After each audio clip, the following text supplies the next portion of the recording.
Nous sommes au 20e jour de notre formation de 62 jours sur le DevOps et bienvenue dans ce cours complet et professionnel sur les volumes Docker et le binding. Ce cours est conçu pour vous aider à maîtriser la gestion des données dans vos conteneurs. Donc, dans ce cours, nous allons explorer ce que sont les volumes et les bound mounts et leurs différences et comment, n'est-ce pas, les exploiter efficacement. Donc, à travers des exemples concrets comme une application Flask avec Postgre, vous allez apprendre la persistance des données et comment est-ce qu'on va les synchroniser à temps réel avec notre application qui se trouve dans le conteneur et une application et notre fichier hôte, n'est-ce pas, sur notre machine. Donc, que vous soyez débutant, que vous soyez un développeur expérimenté, n'est-ce pas, ce cours va vous donner les clés pour réussir à maîtriser Docker. Donc, préparez vos terminals et commençons. Donc, comme introduction, nous avons les Docker Volumes et le Binding. Donc, notre objectif ici, c'est comprendre l'importance de la gestion des données dans Docker. Donc, pourquoi gérer les données dans Docker? Les conteneurs Docker sont éphémères par nature. Donc, ça veut dire que si un conteneur est supprimé ou bien s'il y a un problème, n'est-ce pas, les données à l'intérieur de ce conteneur seront perdues. Donc, pour que les données puissent persister, on va créer, n'est-ce pas, ce qu'on appelle les volumes et les bind mounts. Donc, un exemple concret, c'est une base de données PostgreSQL doit conserver ces données et un développeur peut vouloir modifier le code d'une application en temps réel. Donc, il faut pas toujours qu'on fasse les builds pour pouvoir modifier, n'est-ce pas, le code. Il faut qu'il y ait une certaine synchronisation entre les données qui sont à l'intérieur du conteneur et les données qui sont à l'extérieur du conteneur, de manière que la modification d'un conteneur soit facile à faire en fait. Les volumes stockage gérés par Docker idéal pour la persistance des données. Donc c'est ça les volumes lorsqu'on veut la persistance des données. Par contre, le bind mount, c'est un montage de fichiers ou de dossiers de l'hôte dans le conteneur utilisé pour le développement.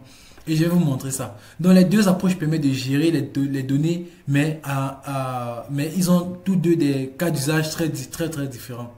Donc comprendre les concepts de base. Qu'est-ce qu'un volume Docker? Un volume Docker est un mécanisme de stockage, n'est-ce pas, géré par Docker, stocké dans un répertoire spécifique de l'hôte. Donc ça veut dire quoi? C'est très simplement, de manière très simple, c'est juste un endroit où, n'est-ce pas, on va stocker tout ce qui se trouve dans nos conteneurs. Donc il est conçu pour persister les données, même après la suppression d'un conteneur. Donc géré par Docker via des commandes isolées du système de fichiers de l'hôte, n'est-ce pas, portable et partageable entre les conteneurs et ainsi de suite. Donc, qu'est-ce que le bind mount maintenant?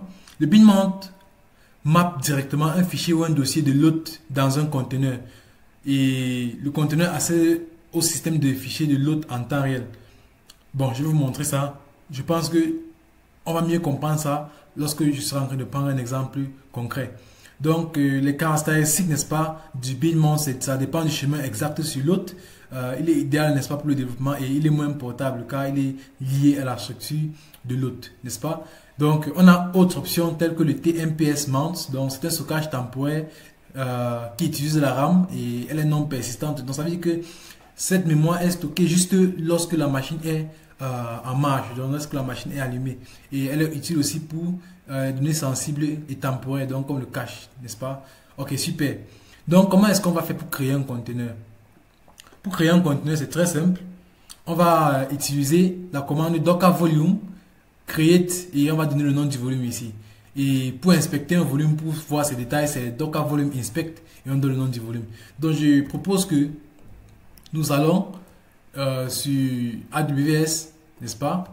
Et on va ensemble créer, n'est-ce pas, un volume. Donc je vais devoir me login sur AWS et on va voir comment on va faire pour créer des volumes. Et cette formation, c'est une suite, donc j'ai déjà sûrement écrit mes Dockerfile et autres là. Donc je vais me connecter en route. Ok, j'ai bel et bien login. Donc je vais aller dans les instances. Ok, je suis déjà à l'intérieur des instances et je vais me connecter, n'est-ce pas, à mon instance. Donc je vais déjà ouvrir le CMD, l'invité de commande.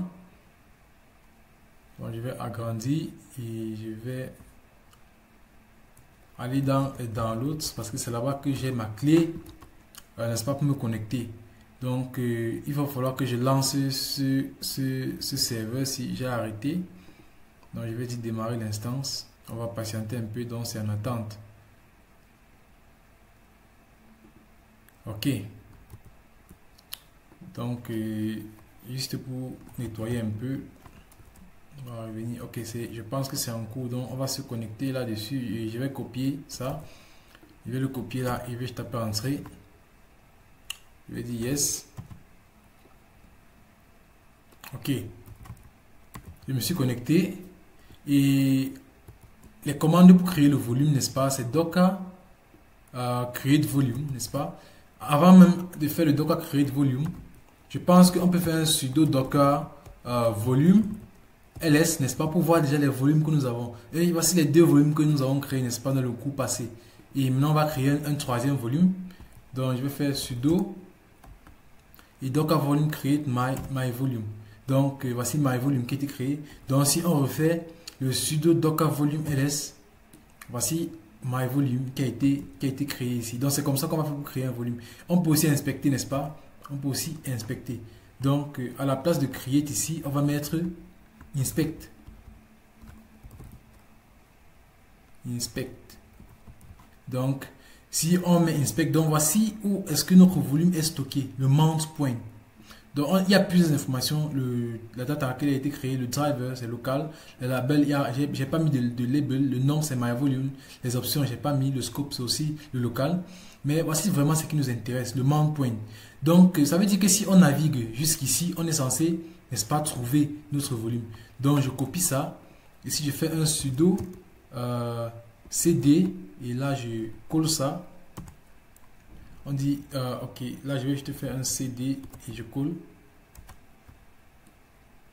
Vous voyez, on me dit ici permission denied, donc il me faut les permissions. C'est pour ça que j'ai commencé ici avec sudo. Bon, c'est pas grave, mais c'est juste pour vous montrer que voici où, n'est-ce pas, nos volumes, tous nos volumes sont stockés, et principalement pour my volume. Donc on a var, on a lib, on a docker et on a volume, et à l'intérieur ici on aura, n'est-ce pas, tous nos volumes. Donc c'est là, mais il faut les permissions pour pouvoir y accéder. Ok, j'ai eu un problème de connexion. Alors comme je disais, pour lancer un conteneur avec un volume, on va utiliser la commande docker run -d en mode détaché. On va utiliser le -name pour donner un nom au conteneur, et on va utiliser le -v, n'est-ce pas, et on va préciser le volume qu'on a créé plus haut. Donc on avait créé un volume ici avec le create volume, n'est-ce pas, et c'est ça qu'on va préciser ici, et on va juste donner le chemin d'accès dans le conteneur, puis on va passer l'image qu'on veut utiliser. Donc par exemple ici vous voyez, on a dit app data dans le conteneur est lié au volume, n'est-ce pas, my volume, donc persistant même après la suppression du conteneur. Ok, super. Donc voici quelques commandes pour gérer les volumes. On a le docker volume ls, on a supprimé un volume non utilisé, donc on va juste faire docker remove docker volume remove my volume. Donc je pense qu'on peut essayer ces commandes ici. On va rentrer juste sur notre projet Flask que nous avons là, n'est-ce pas, et je vais faire un sudo docker compose up, et je vais faire un -d et je vais faire un -build, n'est-ce pas, pour construire. Ok, c'est fait. Donc si je fais un sudo docker compose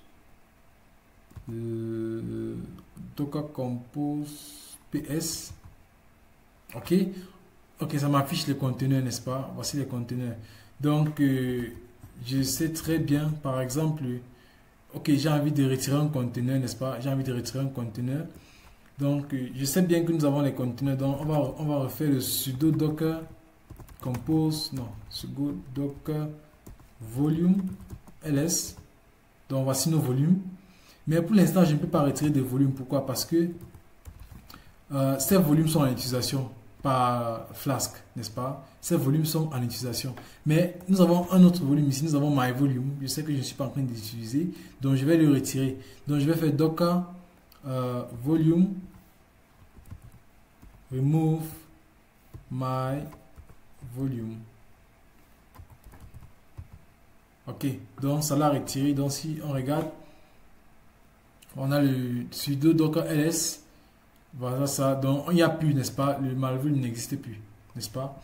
Et je pense qu'on peut faire de même, on peut nettoyer tous les volumes non utilisés. Donc on peut faire le docker volume prune pour tout supprimer.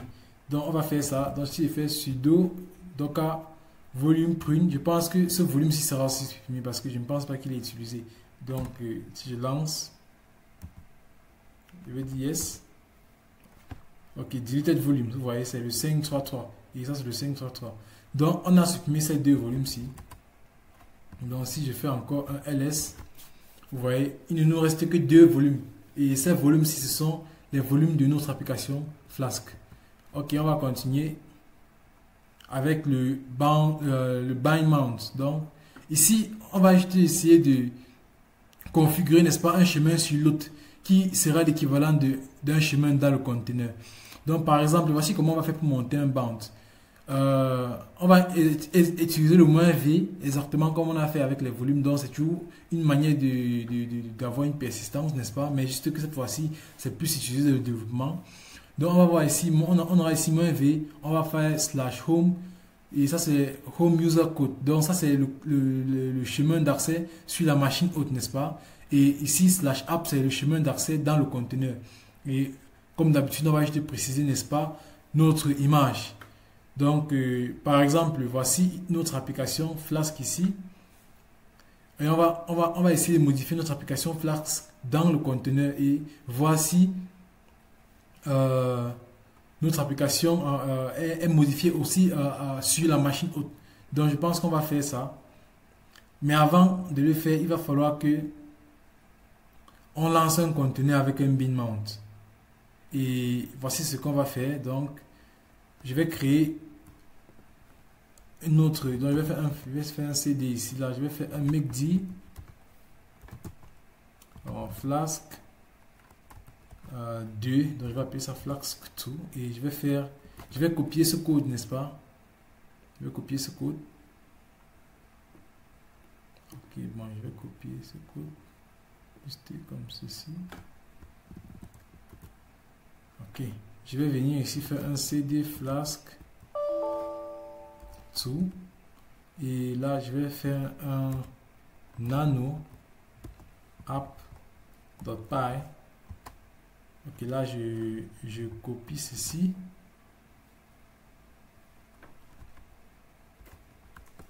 Ok, mais je ne vais pas le lancer sur le port 5000, je vais le lancer sur le port 5001, n'est-ce pas? Je vais le lancer sur le port 5001. Et je vais enregistrer, donc CTRL-O, entrée, CTRL-X. J'ai enregistré. Et maintenant, je vais utiliser ce fichier, n'est-ce pas, pour, n'est-ce pas, lancer mon conteneur. Je vais utiliser ce fichier pour lancer mon conteneur. Donc, je vais copier cette commande ici. Je vais copier cette commande, faire un sudo, la coller et commencer à la modifier. Ok. Je vais commencer à la modifier.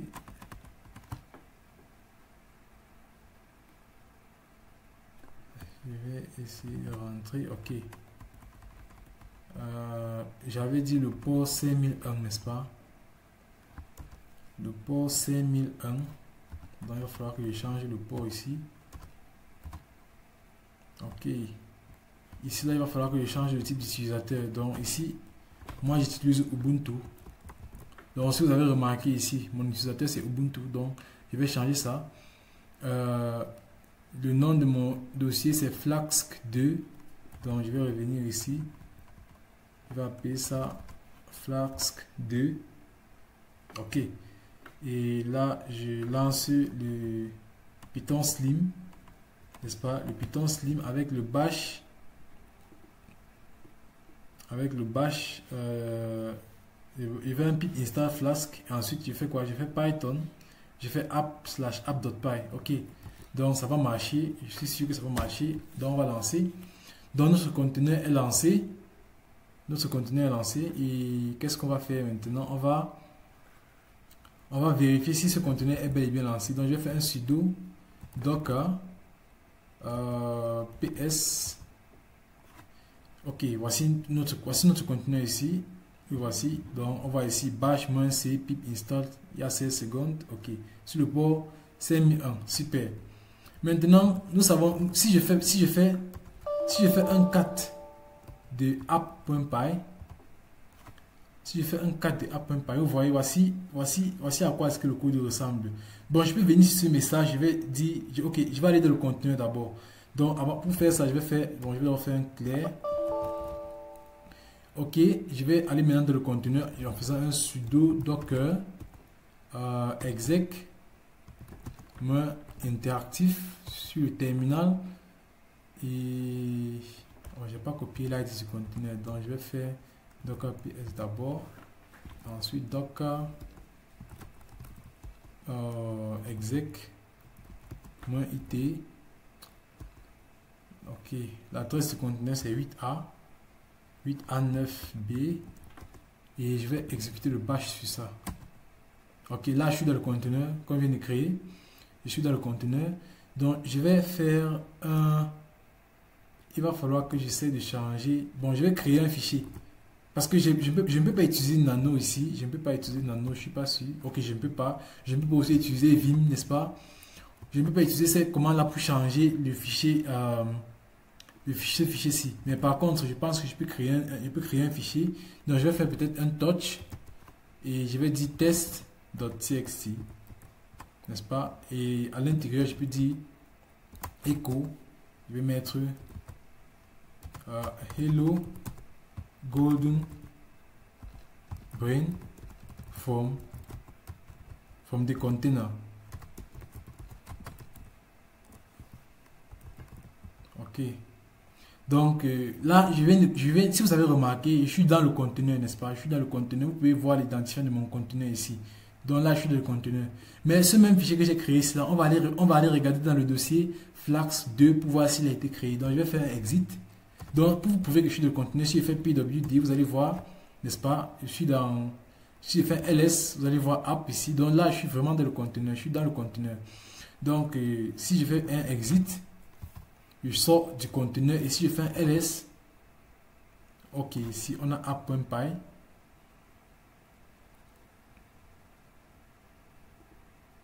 Si je fais un cd par exemple, et je fais un cd flask d, je fais un ls.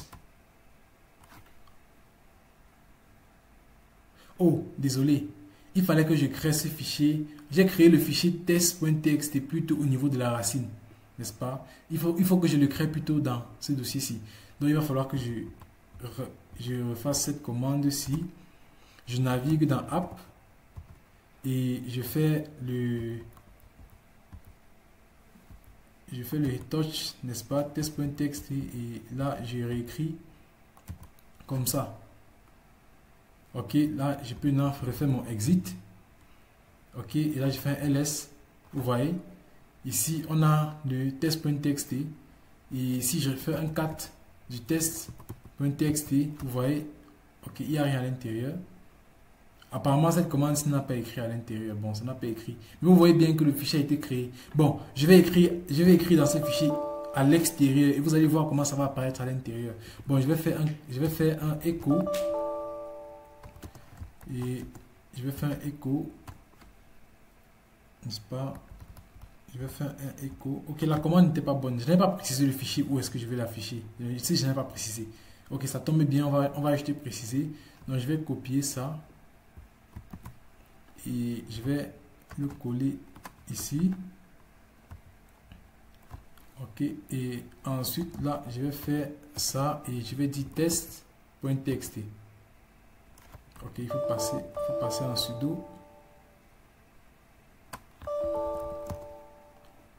Ok, là je suis en sudo. Donc j'ai sudo echo hello golden brain.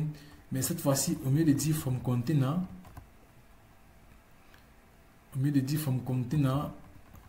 je vais dire from host. Ok, désolé, mon navigateur dérange un peu. 1, 2, 3. Je vais dire ici host. Ok, c'est bon. Donc, hello golden brain from host. Là, je tape entrée. On me dit permission denied. Text permission denied. Bon, si je vais plutôt faire. Bon, je vais essayer de changer la manière dont je vais éditer ce fichier. Apparemment, j'ai pas les permissions. Donc, je vais faire un clair. Ensuite, je vais faire un sudo nano test.txt et là je vais juste copier ça et je vais enregistrer CTRL O. Bon, j'ai les difficultés à sortir. Ok, je suis sorti et je n'arrive pas à écrire dans ce fichier. Bon, je vais changer, je vais faire un chmod 777, donc je vais me donner toutes les permissions dans test.txt. Changing permissions not permitted. Ok, je vais faire sudo. Ok, là je vais essayer de réécrire à l'intérieur comme ceci. Ok, là ça marche. Donc si je fais 4 de test.txt, ok, il y a ça. Donc c'est super. Donc ça veut dire qu'on a réussi à écrire à l'intérieur. Maintenant je vais rentrer dans le conteneur. Et on va voir le contenu. Donc je vais faire un cd app et là je fais 4 test.txt. Vous allez voir, on a ici hello coding from host. Donc j'ai écrit ça lorsque j'étais sur la machine hôte et maintenant je suis en train de le continuer. Vous voyez que il y a, n'est-ce pas, une mise à jour en temps réel, n'est-ce pas, des données. Donc c'est ça que c'est le bin mount. Ok, c'est ça que c'est le bin mount. Donc je vais continuer.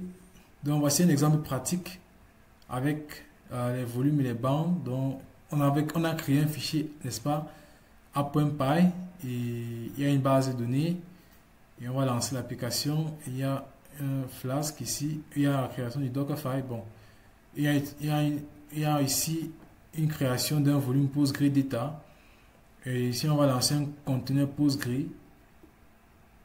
Ok, ensuite, n'est-ce pas, on va utiliser le bin mount, n'est-ce pas, pour le code source. Vous pourrez suivre cet exercice, c'est à vous de voir parce que je pense qu'on vient de faire quelque chose de plutôt simple ici, n'est-ce pas. Je vous ai déjà expliqué comment est-ce que ça marche et on a testé. Bon, cet exercice c'est pratiquement un peu la même chose, donc vous pourrez le suivre sans problème, à vous de voir. Donc si on regarde ici les bonnes pratiques et les cas d'usage des volumes et des bin mount, ici on dit quand utiliser les volumes versus les bin mount. Les volumes on va les utiliser, n'est-ce pas, pour la persistance lorsqu'on veut stocker quelque chose. Donc par exemple la plupart du temps les volumes sont utilisés, n'est-ce pas, sur les bases de données pour stocker les bases de données. Par contre, n'est-ce pas, les bin mount sont parfaits pour le développement et pour modifier les codes à temps réel dans un conteneur, n'est-ce pas. Oui, donc voici les cas d'utilisation générale des volumes et des bin mount. Ensuite ici on a l'optimisation et la sécurité. Donc il faut nommer les volumes pour une gestion claire. Donc par exemple pour créer data, sinon vous aurez juste l'identifiant. Les bin mount, il faut vérifier les permissions de l'autre pour éviter les erreurs. Par exemple, on a eu une erreur ici lorsque j'essayais de écrire dans ce fichier, on avait une erreur. Et qu'est-ce qu'il a fallu? Il a fallu que je fasse un sudo, n'est-ce pas, chmod 777 pour lui donner toutes les permissions avant que j'ai pu écrire dans ce fichier. Donc il faut gérer les permissions au préalable pour éviter ce genre de problème. Donc ensuite ici on a la sécurité, éviter, n'est-ce pas, les dossiers sensibles, n'est-ce pas, dans le conteneur. Il ne faut pas travailler avec des dossiers sensibles dans le conteneur. Il faut utiliser aussi les options de lecture, de lecture seule possible. Donc par exemple, voici, ça c'est un read only, n'est-ce pas? Donc vous pouvez explorer ça encore plus. Ensuite il y a le nettoyage et la maintenance. Parfois on aura des volumes qui ne sont pas utilisés, par exemple ici nous travaillons par exemple sur une machine de 10 Go et on a les volumes qui pèsent peut-être 8 Go. Ça fait que notre machine devient lente. Donc il faut utiliser des commandes telles que le docker volume prune pour, n'est-ce pas, nettoyer tous les volumes qui ne sont pas utilisés afin d'optimiser la machine. Et il faut aussi vérifier l'espace de disque. Les volumes peuvent consommer beaucoup d'espace, vraiment beaucoup d'espace. Donc c'est quelque chose à prendre très au sérieux. Donc pour conclure, qu'est-ce que nous avons fait dans cette vidéo? Nous avons regardé les volumes et la persistance des données et nous avons eu la possibilité de gérer, n'est-ce pas, les volumes et les bindings avec Docker. On a regardé les bin mount qui lit les fichiers sur l'autre, n'est-ce pas, et le conteneur, parfait pour le développement. Et on a aussi fait la gestion de l'espace avec le Docker Compose Prune et le remove, n'est-ce pas, le Docker volume remove, et on donne aussi le nom du volume pour retirer un volume spécifique. Et voici quelques ressources, n'est-ce pas, que j'ai prévu pour vous. Il y a la documentation officielle de Docker pour le storage. Encore une fois de plus, je pense qu'on peut l'ouvrir. Ok, bon, ça prend un peu de temps. On va continuer. Il y a le Docker Hub et toujours un petit tutoriel sur Flask, n'est-ce pas, pour ceux qui ne savent pas exactement comment Flask fonctionne. Donc, si vous avez des questions, si vous avez un commentaire, si vous avez une idée que vous pourrez ajouter à ce cours, n'hésitez pas à écrire un commentaire. Je vais venir le répondre. Si vous avez une question, je vais toujours venir le répondre. Et aussi, n'oubliez pas, n'est-ce pas, le code de cette vidéo est partagé, n'est-ce pas, sur mon Docker, n'est-ce pas. Et en fait, je vais me le pousser tout de suite. Je vais le pousser tout de suite. Donc, je vais le mettre en ligne. Donc, je vais faire git add, git commit, am, fit, oui, fit, jour 20, DevOps, Docker Volumes. Docker Volumes versus bin mount. Ok. Super. Là, je fais un git push.